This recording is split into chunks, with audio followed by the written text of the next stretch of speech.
teman-teman semuanya. Silahkan teman-teman semuanya untuk didiskusikan ya, apakah sudah dibagikan kelompok untuk minggu depan mulai presentasi? Ah, sudah Oh, Pak. Pak. Sudah Sudah Pak, ya? Oke, berarti aman ya? Sudah Oke, Pak. baik. Minggu depan kita offline ya, teman-teman semuanya. Seperti itu. Oke, baik teman-teman semuanya, untuk hari ini kita akan membahas mengenai pembahasan selanjutnya dari mata kuliah Sistem Informasi Manajemen. Ya, saya akan share terlebih dahulu bahasannya. Oke, apakah terlihat teman-teman? Terlihat Pak. Oke, baik teman-teman semuanya, kita hari ini akan membahas tentang keunggulan kompetitif yang disebabkan oleh sistem informasi manajemen teman-teman semuanya. Sebagaimana kita ketahui teman-teman semuanya, ternyata sistem informasi manajemen itu dia juga sangat berpengaruh teman-teman terhadap keunggulan kompetitif teman-teman semuanya. Nah, di sini juga ada beberapa elemen yang ada dalam sebuah lingkungan yang memang mempengaruhi keunggulan kompetitif perusahaan tersebut. Yang pertama adalah pemasok teman-teman semuanya ya. Dalam sistem ataupun dalam rangkaian dalam sebuah industri teman-teman semuanya, pemasok itu adalah salah satu hal yang sangat mempengaruhi keunggulan kompetitif sebuah perusahaan teman-teman. Kenapa? Karena dengan adanya pemasok yang baik, dengan adanya pemasok yang terpercaya, maka pemasok ini teman-teman semuanya dapat membuat perusahaan ini lebih unggul dibandingkan dengan yang lain. Contoh, ada dua pemasok teman-teman. Pemasok pertama ini adalah pemasok yang tidak baik ataupun tidak jujur. Pemasok yang kedua adalah pemasok yang baik teman-teman semuanya. Pasti perusahaan yang dipasok oleh dua pemasok ini akan memiliki kemajuan yang berbeda teman-teman. Seperti itu. Selanjutnya ada pelanggan, teman-teman ya. Pelanggan ini mencakup pemakai dan juga calon pemakai, ya, seperti itu. Seperti halnya makanan, pasti ada pelanggannya tersendiri. Provider pasti ada pelanggannya tersendiri, teman-teman semuanya, ya. Bank ataupun bank itu ada pelanggannya tersendiri. Lalu selanjutnya ada serikat buruh, teman-teman semuanya, ya. Serikat buruh ini adalah organisasi tenaga kerja, teman-teman. Nah, serikat buruh ini juga sangat mempengaruhi stabilitas ataupun keunggulan kompetitif sebuah perusahaan.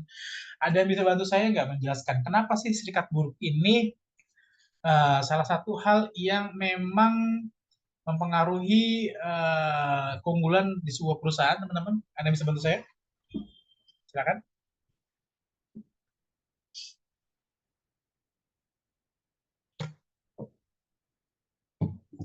Kenapa kok serikat buruh ini dapat membantu perusahaan dalam memenuhi keunggulannya?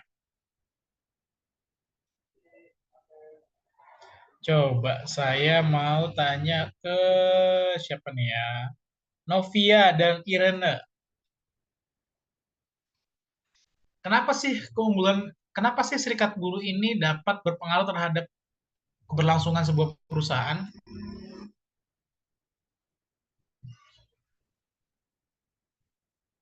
Kenapa Novia, Maaf Irene? Bapak, putus-putus. Cek, Putus Pak. terdengar nggak? Oke Pak, sudah. Nah, Novia sama Irene, kenapa sih serikat buruh ini berpengaruh terhadap berjalannya sebuah perusahaan?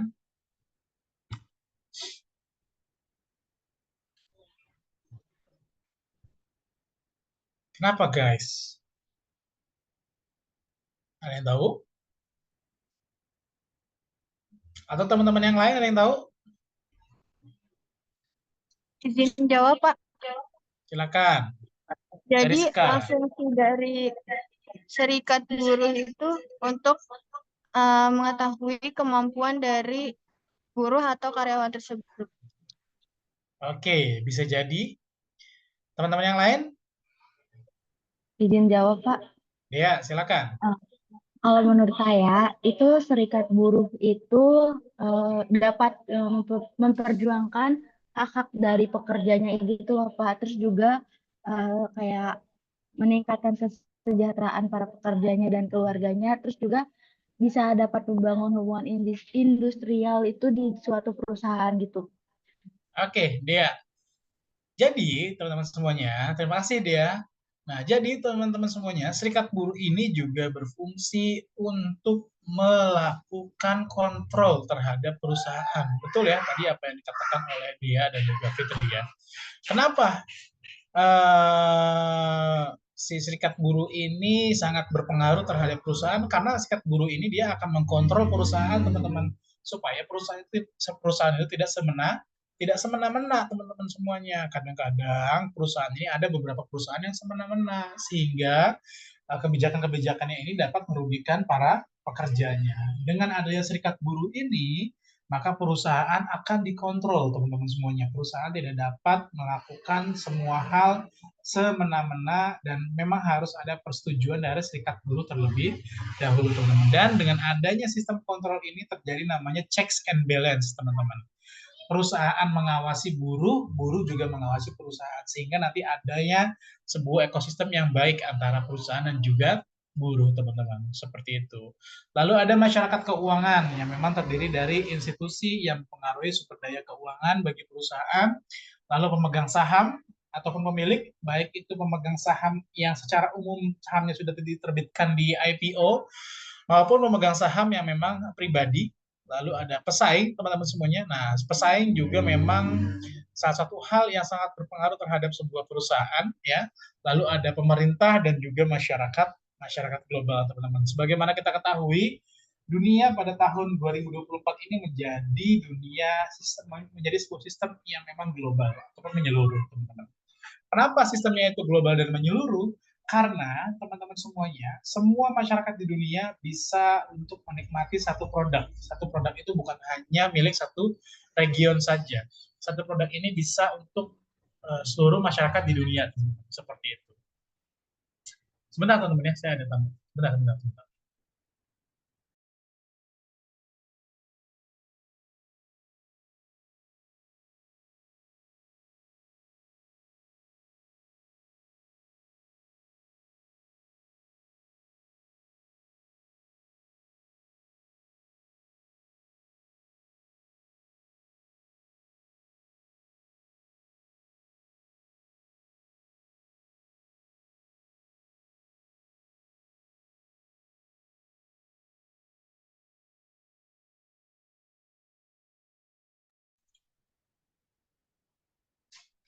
Oke, teman-teman, kita lanjut. Selanjutnya ada pemerintah. Nah, pemerintah juga berperan untuk memberikan batasan-batasan, peraturan, dan juga memberikan bantuan terhadap sebuah perusahaan, teman-teman semuanya. Pemerintah yang memegang regulasi, teman-teman, terhadap perusahaan, agar perusahaan-perusahaan ini bisa jalan dengan sehat dan juga dapat bersaing dengan baik juga, teman-teman. Seperti itu. Lalu tadi masyarakat global ya. Masyarakat global itu sekarang semua produk itu bisa dinikmati oleh seluruh orang di seluruh dunia, teman-teman semuanya. Tidak hanya dalam satu regional saja. Produk-produk dari Amerika banyak digunakan oleh orang-orang Indonesia. Contohnya ada McD, ada KFC, ada Zara, dan lain sebagainya.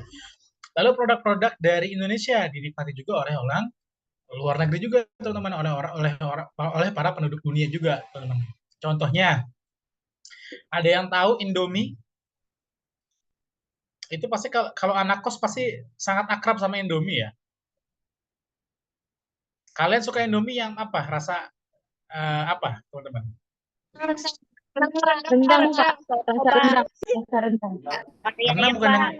Karena bukan yang enak ya. Yang lain rasa apa? Soto Lamongan ada nggak yang suka soto Lamongan?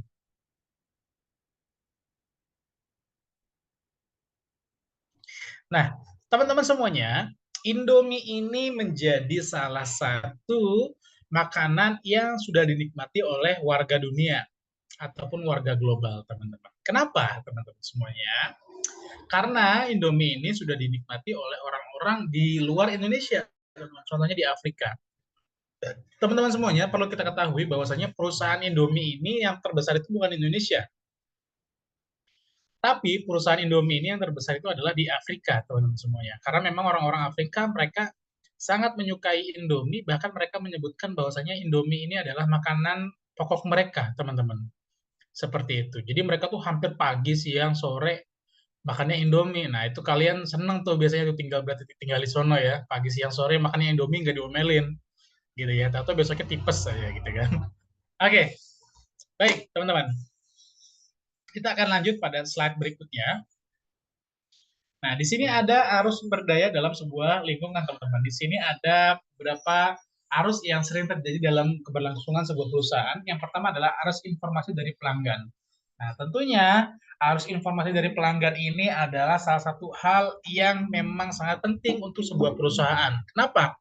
Karena dengan adanya arus informasi dari pelanggan, perusahaan dapat memperbaiki fasilitas dan juga barang yang dijualnya, teman-teman.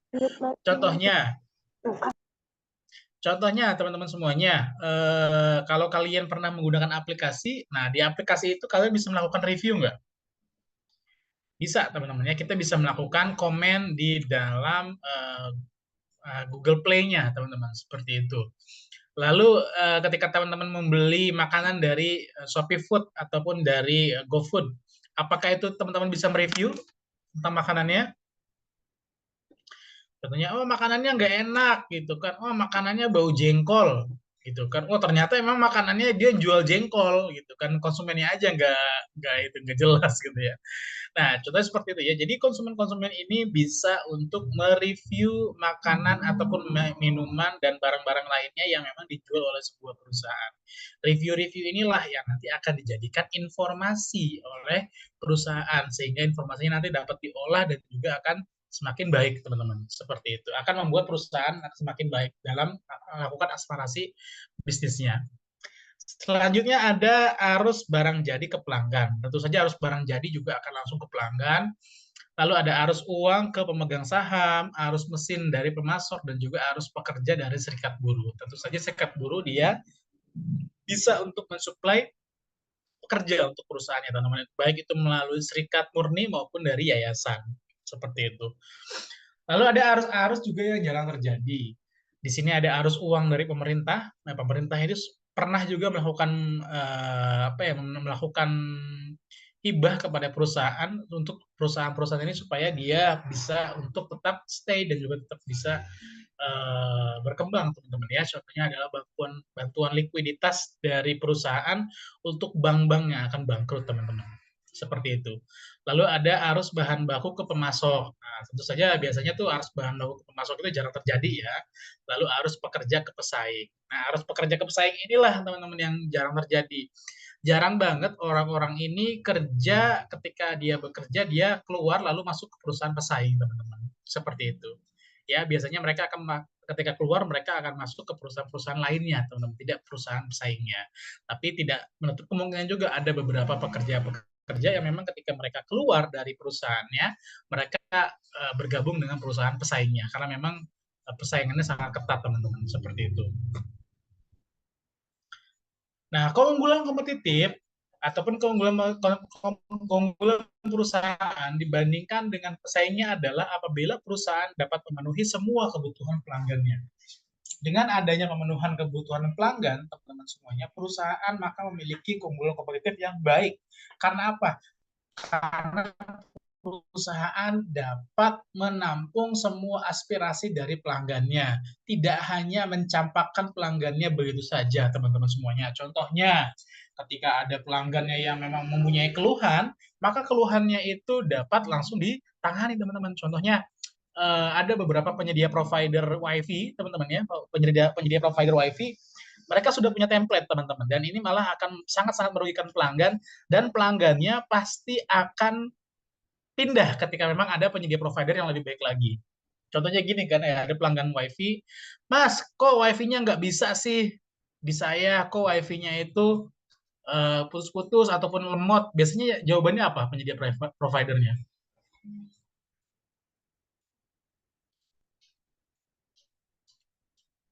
Apa biasanya, teman-teman? Biasanya penyedia providernya akan bilang, di restart Pak modemnya. Nah, itu ya.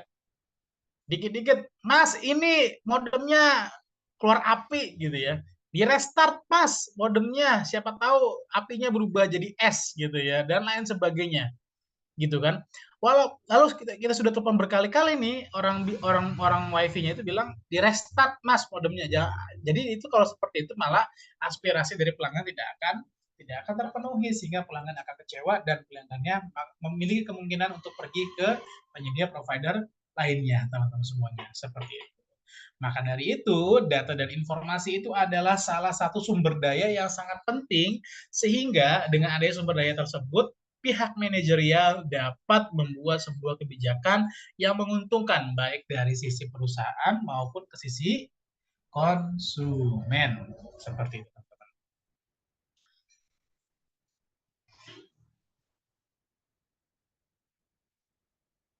Nah, teman-teman di sini ada dimensi keunggulan kompetitif. Ada 3 dimensi keunggulan kompetitif, teman-teman semuanya. Yang pertama adalah manajemen puncak ataupun manajemen tingkat strategis.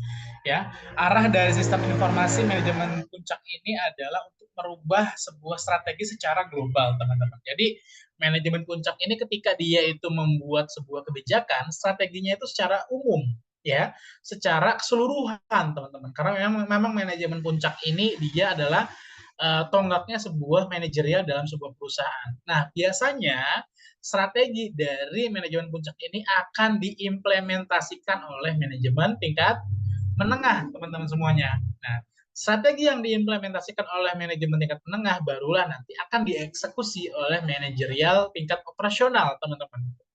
Nah, manajerial tingkat operasional inilah yang nanti akan melakukan eksekusi semua strategi-strategi yang sudah diimplementasikan tersebut, teman-teman semuanya. Jadi tidak semata-mata manajemen puncak ini langsung memberikan kebijakan sampai sedetail mungkin sampai dengan tingkat operasional, tidak.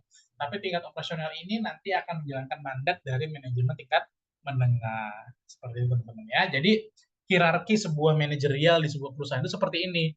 Enggak semata-mata manajemen tingkat bawah, tingkat operasional ataupun manajer tingkat bawah ini membuat sebuah kebijakan, teman-teman. Itu nggak boleh, teman-teman. Ataupun manajemen tingkat menengah tiba-tiba membuat sebuah kebijakan, itu nggak boleh.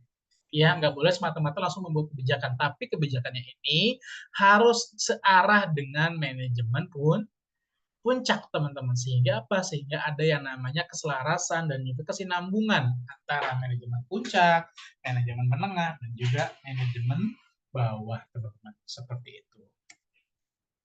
Nah, teman-teman semuanya di sini ada tantangan persaingan global, teman-teman semuanya. Ada sebuah ada sebuah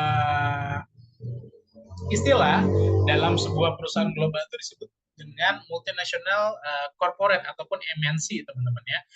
Tapi ini MNC bukan punyanya Haritanu ya, beda, teman-teman. Nah, ini multinational corporate ataupun perusahaan-perusahaan yang memang sudah multinasional, sehingga barang-barangnya itu dinikmati bukan hanya oleh satu orang ataupun satu negara saja, tapi barang-barangnya itu dinikmati oleh seluruh orang di seluruh dunia, teman-teman semuanya. Contohnya iPhone yang menikmati itu dari mulai orang-orang di benua Asia, benua Eropa, Amerika, bahkan benua Afrika pun menikmati iPhone, teman-teman. Lalu contohnya lagi, teman-teman semuanya, apalagi ya, ada banyak, teman-teman, ada Zara juga sama, semua orang-orang di dunia itu menikmati Zara dan lain sebagainya. Ada banyak sekali produk-produk yang memang dia sudah masuk ke ranah multinasional corporate karena memang pelanggannya sudah lebih dari satu negara saja, teman-teman, seperti itu. Nah, lalu teman-teman semuanya, ada keuntungan untuk koordinasi antar perusahaan-perusahaan yang memang sudah kelas dunia ataupun MNC, teman-teman. Yang pertama adalah fleksibilitas, yang kedua adalah kemampuan memberikan respon, yang ketiga adalah kebutuhan mengikuti kebutuhan pasar, lalu selanjutnya adalah kemampuan mentransfer pengetahuan, lalu ada lagi pengurangan keseluruhan biaya operasi dan peningkatan efisiensi serta kemampuan mencapai dan mempertahankan keragaman produk, teman-teman. Dengan adanya koordinasi antar satu perusahaan dengan perusahaan yang lainnya, maka mereka dapat bertukar informasi secara akurat, teman-teman semuanya. Contohnya, pihak Indomie melakukan koordinasi dengan pihak penyedia gandum di daerah Brazil, teman-teman semuanya. Dengan adanya koordinasi ini, teman-teman semuanya, maka pihak Indomie, ketika Indomie ini kekurangan bahan baku, Indomie ini dapat melakukan impor gandum dari Brazil, teman-teman. Seperti itu. Contoh lainnya, pihak provider kita, contohnya Telkomsel bekerja sama dengan perusahaan, contohnya adalah perusahaan iPhone, teman-teman. Nah, dengan adanya informasi-informasi dari Telkomsel, iPhone ini dapat mengetahui kira-kira konsumen di Indonesia itu segmentasi pasarnya seperti apa. Apakah di Indonesia itu konsumennya itu mereka suka dengan iPhone dengan kamera yang baik? Apakah mereka suka gadget yang memang punya baterai yang tahan lama ataupun yang lainnya, teman-teman? Informasi tersebut pun sangat-sangat berarti untuk mereka. Nah, dengan adanya kerjasama antara dua perusahaan ini, maka informasinya akan cepat didapatkan, teman-teman semuanya. Seperti itu, ya. Dan juga antar perusahaan ini dapat mengikuti pasar dengan baik, teman-teman semuanya. Seperti itu, ya. Ada contohnya enggak, Pak? Banyak, teman-teman ya, contohnya ya. Ada kolaborasi perusahaan dan lain sebagainya. Contohnya kolaborasi perusahaan itu ada yang pernah dengar nggak sih kolaborasi antara makanan Oreo dengan apa tuh yang brand brand yang sepatu mahal banget, saya lupa, yang sering dipakai sama Gading Martin, tahu nggak kalian?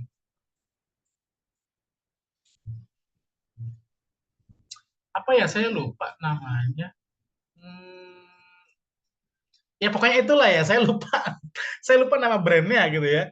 Pokoknya ada sebuah brand ya, brand tersebut itu mempunyai kerjasama dengan Oreo, teman-teman. Nah, dengan adanya kerjasama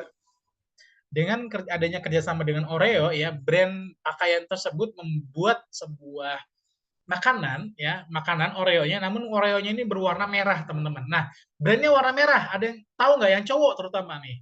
Supreme, Pak, Supreme. Supreme, iya, astagfirullah. Supreme ya. Nah, Supreme, teman-teman, ada Oreo Supreme, teman-teman, seperti itu. Nah, Oreo Supreme ini ternyata menjadi salah satu makanan yang sangat mahal karena memang adanya brand Supreme di sana. Ini adalah salah satu bentuk dari kolaborasi perusahaan multinasional, teman-teman. Seperti itu. Apakah dapat difahami, teman-teman semuanya? Contoh lainnya yang gampang aja, kalian kalau nongkrong di McD, minumnya nggak pernah dapat Sprite kan? Minumnya apa kalau di KFC atau di McD? Coca-Cola, Pak. Kalau nggak Coca-Cola, Pepsi, betul? Nah, itu adalah salah satu bentuk kerjasama, teman-teman semuanya, antar perusahaan multinasional yang dimana mereka akan saling menguntungkan antara satu pihak dengan pihak lainnya. Seperti itu. Nah, lalu di sini ada beberapa sumber daya informasi dalam sebuah perusahaan, teman-teman semuanya. Yang pertama adalah perangkat keras komputer. Perangkat keras komputer ini juga sangat penting dalam berjalannya sebuah sistem informasi dalam sebuah perusahaan, ya. Lalu perangkat lunak komputer, tentu saja kalau ada perangkat keras harus ada perangkat lunaknya untuk mengelola data yang ada, teman-teman. Lalu ada ahli informasi, ada pengguna. Pengguna ini untuk memberikan tanggapan ya, sehingga tanggapannya nanti akan dijadikan database, teman-teman. Lalu fasilitas, database, dan juga informasi itu tersendiri. Semua hal yang disebutkan ini, teman-teman semuanya, mereka akan saling berhubungan, teman-teman, sehingga tercapailah nanti yang namanya sistem informasi yang solid, teman-teman semuanya, seperti itu, ya. Saya kalau dengar kalau nyebutin kata-kata informasi yang solid itu kayak sesuatu gitu ya. Kalian ingat sesuatu nggak sih kalau saya bilang sistem informasi yang solid? Ingat sesuatu nggak sih, kayak ada sesuatu apa gitu?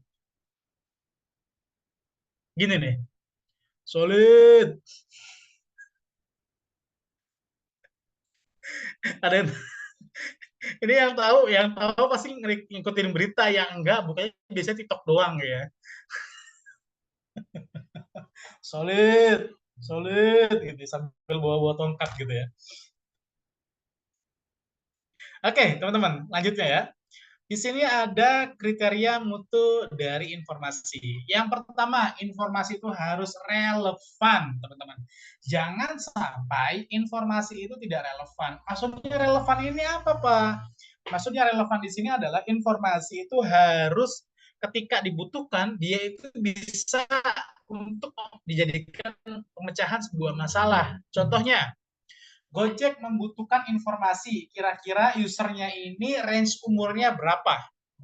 Tapi si informannya ini ataupun orang yang mengelola informasi ini memberikan informasi bukan range umur tapi gender, teman-teman. Kira-kira relevan atau enggak? Enggak relevan, teman-teman, karena memang informasi yang dibutuhkan oleh Gojek adalah informasi range umur, bukan informasi gendernya, teman-teman. Seperti itu.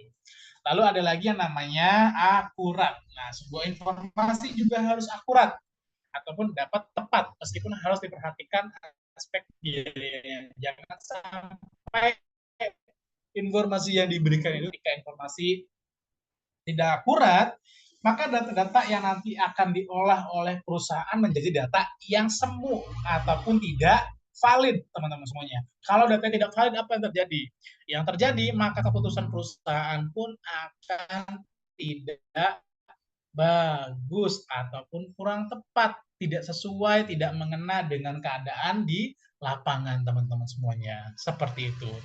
Lalu selanjutnya adalah ketepatan waktu. Ya, informasi juga harus tersedia ketika dibutuhkan untuk memecahkan sebuah masalah. Jangan sampai ketika ada sebuah masalah informasinya malah tidak ada. Dan juga kelengkapan. Nah, informasi juga harus lengkap ya, jangan setengah-setengah, teman-teman semuanya. Ketika ada informasi, semua informasi itu harus bersifat kompleks. Jangan sampai informasinya ada nih, tapi kayaknya kurang deh. Itu nggak boleh, teman-teman. Karena dengan adanya kekurangan data dalam sebuah database informasi, ini dapat menyebabkan yang namanya multitafsir, tidak akurat, dan juga tidak relevan. Seperti itu, teman-teman semuanya. Ya. Lalu teman-teman semuanya, di sini ada rencana strategis untuk sumber daya informasi. Nah, di sini ada beberapa hal yang perlu diterapkan oleh sebuah perusahaan untuk mengumpulkan sumber daya informasi yang mumpuni, teman-teman. Pertama, tujuan-tujuan yang akan dicapai oleh tiap kategori dari sistem selama periode waktu yang dicakup dalam perencanaan. Dan yang kedua adalah sumber daya informasi yang diperlukan untuk mencapai tujuan-tujuan tersebut. Pertama, kita harus menentukan kira-kira tujuan-tujuan apa yang akan diekspansi. Perusahaan saya ingin mengadakan yang namanya scale up. Perusahaan saya ingin pindah ke negara lain. Perusahaan saya ingin membuka sahamnya untuk umum dan lain sebagainya. Dengan tujuan-tujuan tersebut, perusahaan dapat menentukan kira-kira informasi apa yang diperlukan untuk menunjang hal-hal tersebut, teman-teman semuanya. Contohnya, kalau perusahaan saya ingin pindah ke negara lain, saya harus cek dong informasi-informasi yang ada di negara lain, teman-teman. Saya harus cek, oh kira-kira kalau di negara lain upah minimumnya berapa ya, kira-kira kalau di negara lain regulasinya seperti apa ya, dan lain sebagainya. Jika saya ingin melakukan ekspansi pasar, contohnya ingin menambah barang, kira-kira barang apa ya yang disukai oleh konsumen saya, kira-kira range barangnya itu harganya berapa ya, kira-kira barangnya itu yang memang di kredit atau cash ya, dan lain sebagainya. Itu semua harus ada informasinya. Jika tidak ada informasinya, maka tujuan tersebut akan menjadi sebuah hal yang memang semu, teman-teman semuanya. Tidak bisa tercapai dengan baik karena tidak didukung dengan informasi yang mumpuni. Seperti itu, teman-teman semuanya. Nah, lalu di sini ada strategi bisnis global. Ya, ada 4 strategi dasar yang dapat diikuti perusahaan multinasional dalam menggunakan informasi untuk mengkoordinasikan induk dan anak perusahaannya. Nah, ini ada beberapa strategi, teman-teman ya. Jadi perusahaan multinasional itu tidak hanya mereka itu mencakup satu strategi saja. Mereka ada beberapa strategi yang dimana strateginya itu dapat mereka terapkan sesuai dengan keadaan perusahaannya masing-masing. Strategi yang pertama, teman-teman semuanya, ya. Strategi yang pertama di sini ada strategi desentralisasi pengendalian, yaitu Perusahaan induk memberikan anak perusahaannya pengembangan produk dan operasi mereka sendiri, teman-teman. Dengan pengaturan ini, sistem informasi memudahkan desentralisasi mengambil keputusan dan terdiri dari proses dan database yang berdiri sendiri, teman-teman semuanya. Jadi kalau desentralisasi ini, ketika ada perusahaan besar, maka anak-anak perusahaannya ini diberikan kebijakan sendiri, teman-teman ya, untuk mengelola badannya sendiri, teman-teman, ataupun mengelola sistemnya sendiri. Lalu ada lagi yang namanya sistem sentralisasi pengendalian. Apa itu sistem sentralisasi pengendalian? Sistem sentralisasi pengendalian adalah perusahaan induk melakukan pengendalian. Dengan pengaturan ini, sebagian kapasitas sistem informasinya berlokasi di perusahaan induk dan dikirimkan kepada anak perusahaan.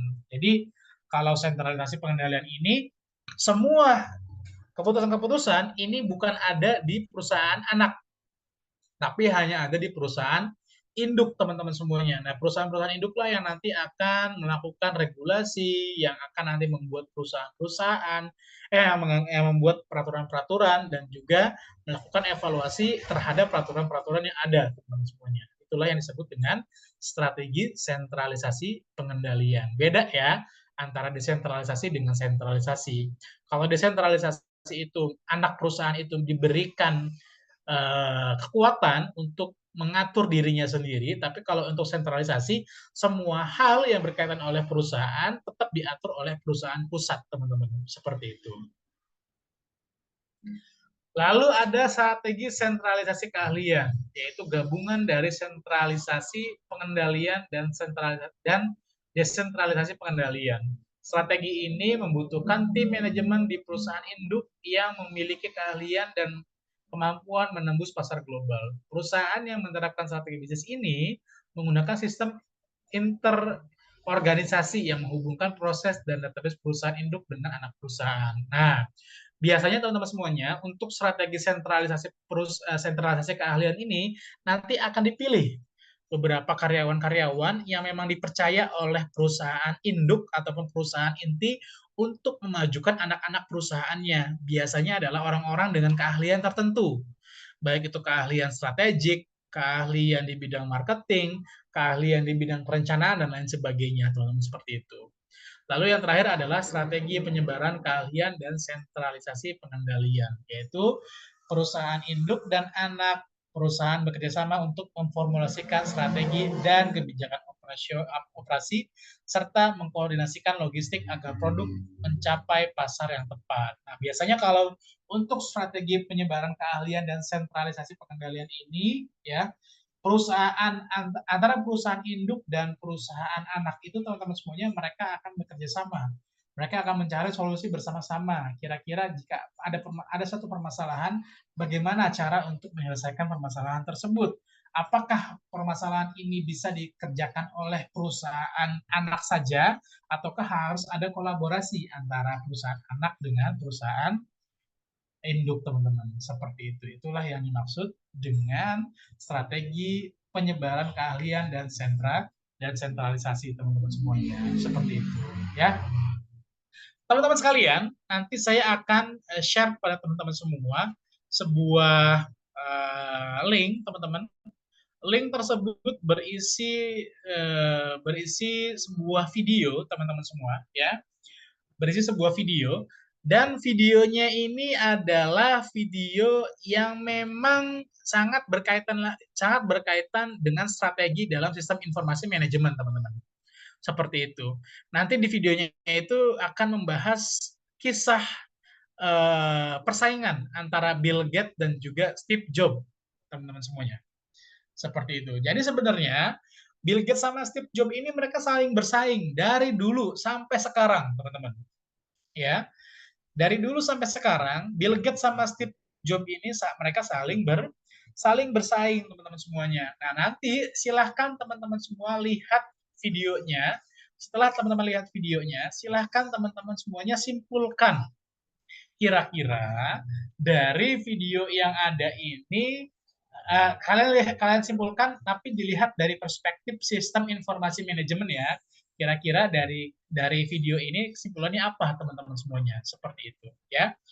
Nah, tapi nanti supaya tidak terlalu monoton, supaya tidak membosankan teman-teman semuanya, saya cari video yang memang membahas alur cerita film, teman-teman. Seperti itu. Kalian ada yang pernah nonton alur cerita film nggak? Ada nggak? Jadi alur cerita film itu kayak orang nyeritain film, teman-teman. Seperti itu. Bukan filmnya, tapi orang nyeritain film gitu ya. Kayak kalau di YouTube itu ada yang namanya album film gitu ya. Ada lagi Insomnia Film, tahu nggak? Ada yang pernah lihat, dengar nggak? Nah, itu yang disebut dengan alur cerita film. Nanti akan saya share, teman-teman semuanya ya. Nanti akan saya share link untuk alur cerita filmnya. Silahkan kalian lihat ya alur ceritanya. Setelah kalian lihat, silahkan kalian simpulkan apa yang terjadi dalam film tersebut jika dilihat dari perspektif sistem informasi manajemen, teman-teman semuanya. Seperti itu. Ya. Lalu Pak, dikumpulkan kapan? Tidak dikumpulkan, tapi minggu depan saya akan pilih mahasiswa secara random untuk menjelaskan apa yang telah mereka pelajari dari alur film tersebut, seperti itu ya. Karena saya yakin kalau saya ngasihnya itu film dokumenter tentang iPhone ataupun tentang Bill Gates dan juga Steve Jobs, pasti pada tidur semua dan pasti nggak ditonton ya. Tapi kalau alur cerita film seru, teman-teman, pasti kalian nonton seperti itu ya. Dapat dipahami, teman-teman? Oke, baik teman-teman semuanya. Jika sudah dapat dipahami, nanti akan saya share untuk link videonya. Nanti Adinda silahkan chat saya untuk menanyakan link videonya. Sebelum kita akhiri perkuliahan kita hari ini, teman-teman silahkan untuk dilakukan presentasi terlebih dahulu.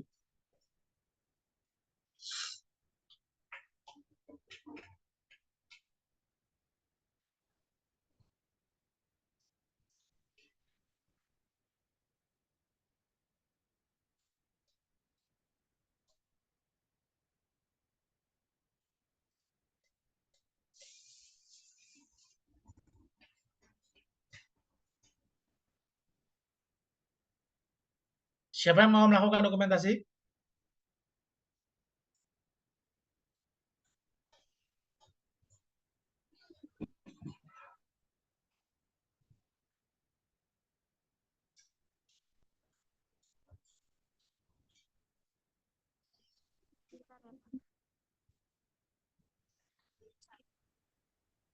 Siapa yang mau dokumentasi, teman-teman? Saya Pak, sebentar. Pak, yang masih oke, boleh mampir. Nanti ya.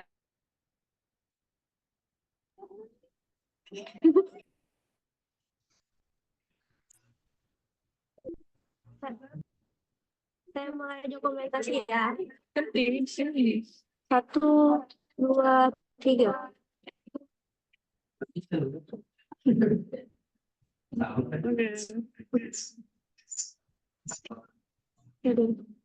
Sudah Pak.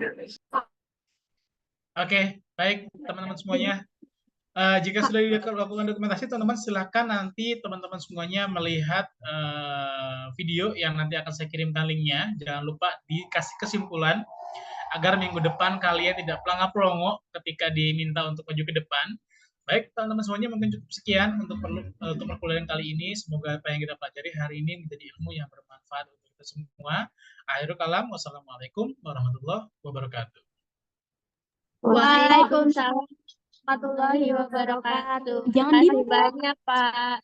Yuk, Pak, sama-sama. Pak, mau nanya Pak. Apa? Ini Pak, terkait kelompok kemarin itu, aduh berisik.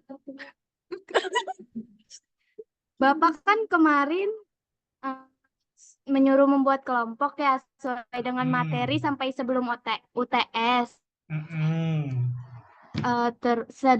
Apa sih? Saya udah membuat kelompok, ada 7 kelompok.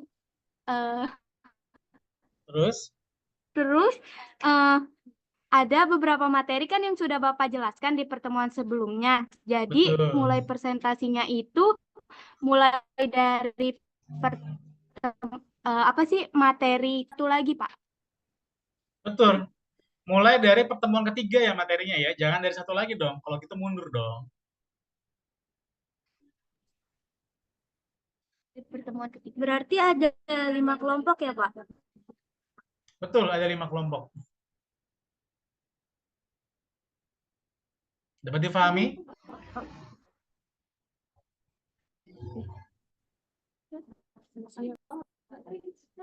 Udah, Pak. Udah, Pak. Terima kasih, Pak. Yuk, sama-sama. BTW, saya kalau di Zoom kelihatannya kayak kurus ya? Ganteng gitu ya kayaknya ya? Ya nggak sih? Saya kayak ganteng gitu ya? Kalau di Zoom pasti kalian nyangkanya ini nih, apa namanya, nyangkanya ini Vino G. Bastian ya kayaknya. Oke, baik teman-teman semuanya. Terima kasih banyak. Assalamualaikum warahmatullahi wabarakatuh. Waalaikumsalam warahmatullahi wabarakatuh. Makasih, Bapak. Terima kasih, Pak Ivan.